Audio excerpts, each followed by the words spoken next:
Hello, welcome to MD's English Empire and Institute of Learning English. তো students, মাধ্যমিক 2025 marathon ক্লাসে তোমাদের সবাইকে স্বাগত জানাই আমি। তো এর আগে আমাদের অলরেডি 4টি লেসন অর্থাৎ 4টি টপিক নিয়ে আলোচনা করা হয়ে গেছে। Exercises with grammar in use. তো আজকে আমাদের আলোচ্য টপিক হলো সি ফেভার। সি ফেভারের প্রত্যেকটা এক্সারসাইজ করব প্রথমে, তারপর গ্রামার ইন ইউজ করব। তো চলো, পেজ নাম্বার 50 তোমরা ওপেন করো। তো কম্প্রিহেনশন এক্সারসাইজেস নাম্বার 1। তো কারেক্ট অল্টারনেটিভ আমাদেরকে খুঁজতে বলা হয়েছে। তো দেখি, the poet asks for a sail, the colour of which would be. তাহলে কবি এমন পাল চান যার রং হবে কি রং? Blue, grey, black, white. তো আনসারটি ঝটপট লিখে নাও, হোয়াইট। ওকে, তারপর দেখি, while going down to the sea, the poet wants to hear the crying of. তো যখন সমুদ্রে যাবেন কবি কার ডাক শুনতে চান? কি হবে? সিগালস, কাকুস, না ইগলস, না সোয়ালোজ? Obviously seagulls. তাহলে 1 নম্বর উত্তরটা।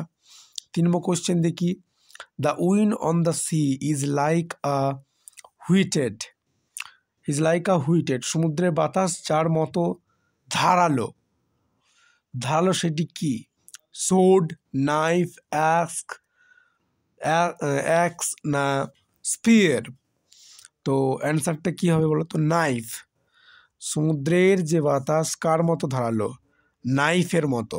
তো ফার্স্ট এক্সারসাইজ কমপ্লিট। সেকেন্ড এক্সারসাইজে আমরা মুভ করব। তো সেকেন্ড এক্সারসাইজ আমরা জানি যে সাপোর্টিং স্টেটমেন্ট দিয়ে করতে হয় আমাদেরকে। তো সাপোর্টিং স্টেটমেন্ট থ্রু করতে হয়। তো এক্সারসাইজ নাম্বার 2 দেখি, two stair the ship, the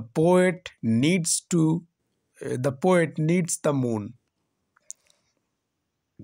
যে জাহাজটি চালনা করতে কবির নিডস দ্য মুন, চাঁদের প্রয়োজন হয়। এই কথাটা কি সত্য? ফলস। লিখে নি।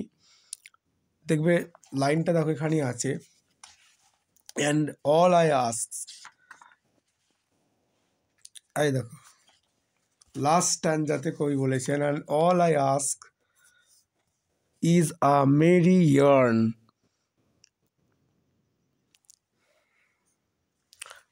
এর লাইনের আগের স্ট্যান্ডাতে, সরি, ইয়েস, এই প্রথম স্ট্যান্ডার উত্তরটা।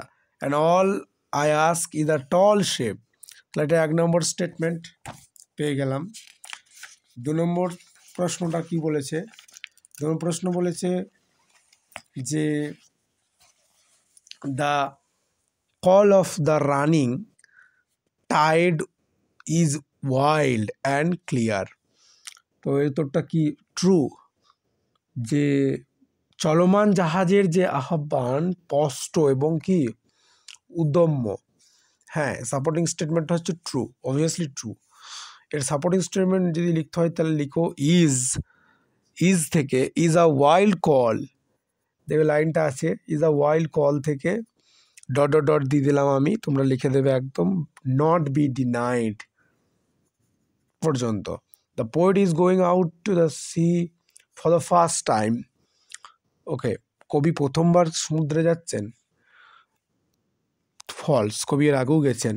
সাপোর্টিং স্টেটমেন্ট হিসেবে I must go down to the seas again. এটা হচ্ছে supporting statement, I must go down to the seas again. তো 3 নম্বর দেখি, এখানে এই প্রসেসটার জন্য আমি আলাদা ভিডিও করে রেখেছি যে হাউ টু রাইট ইংলিশ, এই এসভিও টেকনিক এবং টেন্সের সম্যক জ্ঞান থাকতে হবে। চ্যানেল ভিজিট করে দেখো চ্যানেলে। অ্যাভেলেবেল আছে, তো স্কিপ না করে সেই চ্যানেলে ভিজিট করে দেখো ওই ভিডিওটি, তোমাদের ক্ষেত্রে ভেরি ভেরি ইনফরমেটিভ। চলো তো দেখি প্রশ্নটা। এসভিও টেকনিক অর্থাৎ টেন্স মেনটেন করতে হবে। During what time of the day does the poet wish to go down to the seas? তো দিনের কোন সময়গুলিতে কবি সমুদ্রে যেতে চান? তো লিখো the poet wants to go, the poet wants to go, the poet wants to go down to the seas again before the daybreak, again before the daybreak। সমুদ্র যাত্রার জন্য কবি দিন হওয়ার আগের যে মুহূর্তটা, সেই মুহূর্তটা পর্যন্ত কবি সমুদ্রে যেতে চায়। What kind of day does the poet prefer for sailing? What kind of day, কী ধরনের দিন কবি চান সমুদ্র যাত্রার জন্য? তো দেখি কী ধরনের দিন চান না। The poet prefers a Windy day with flying clouds for sailing. সমুদ্র যাত্রার জন্য কবি যে মেঘ ভেসে যাওয়া একটি ঝোড়ো দিন চান। 3 নম্বর প্রশ্ন, what does the poet prefer to here from a yellow rover? তো কি হচ্ছে, নাবিকের কাছে, ইয়োলো রোভার যে নাবিকের কাছ থেকে কবি কি শুনতে পছন্দ করলেন? নাবিকের কাছ থেকে কবি কি শুনতে পছন্দ করেছিলেন? তো উত্তরটা লিখো the poet prefers to hear a merry yarn from his yellow favour. মানে নাবিকের কাছ থেকে একটা আনন্দর কাহিনী শুনতে চাইলেন। মেরি ওয়ান স্পেলিংটা আমি লিখে দিচ্ছি, MERRY, মেরি, ইয়ার্ন WARN, আনন্দ ভরা কিছু কাহিনী বা গল্প শুনতে চেয়েছিলেন নাবিকের কাছ থেকে। তো এরপর ভেরি ইম্পর্টেন্ট পার্ট হচ্ছে গ্রামার ইন ইউজ পার্ট। তো ডু অ্যাজ ডাইরেক্টেড 4 নম্বর আমরা দেখব 4 নম্বর সেকশনে এক্সারসাইজ। তো কি বলছে, what a shocking sight change into an assertive sentence. তাহলে কী হবে, তাহলে ইট ওয়াজ ভেরি শকিং হবে, it was very shocking, SHOCKING, shocking sight. Next question, I am sure of his success. তো change into an complex sentence, I am sure of his success. তো কী হবে, I am sure that he would succeed, ED SU EED। তারপর কি আছে, Snigdha is not only wise but also brave. Simple sentence করতে হবে। স্নিগ্ধা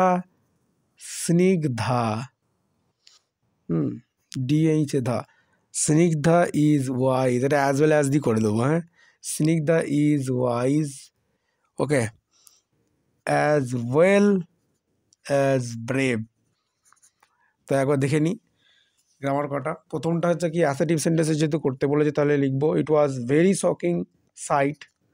ওকে, I am sure of his success, complex sentence করতে বলে তাহলে I am sure that he would succeeded. আর not only but also the করে সিম্পল সেন্টেন্স করতে বলে as well composition করবো। যেমন এখানে not only but also composition দেওয়া আছে, এখানে অ্যাজ ওয়েল দিয়ে করে দেবো। Snigdha is wise as well as brave. Thank you for watching this video.